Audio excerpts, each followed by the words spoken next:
والله احنا كنا في سجن طرة، وكان الجدع ده اللي اسمه عبد الرحمن الابنودي كانوا خدوه 6 ايام اعتقال. احنا بنقعد بالسنين، انما هو منه يعني شيوعي ما يقعدش اكتر من يوم يومين 3، ويقعد في زنزانه مفتوحه والشاويش يقدم له الشاي وياكل من الكانتين. انما احنا ناكل ايه؟ مش فول مسوس، ناكل سوس مفوش.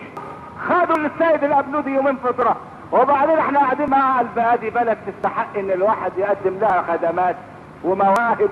قمت بقول له حضرتك قدمت ايه يعني من المواهب؟ يعني ايه المواهب اللي قدمتها؟ قال لي انتوا مش عارفيني. والله نحب نتشرف يا ابني. في ايه؟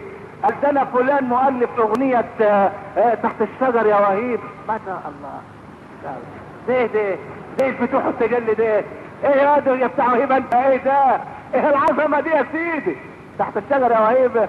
اسرائيل عمالة تجيب صواريخ هوك، اسرائيل عمالة تجيب طيارات F-15 و F-16، واحنا نص منكم.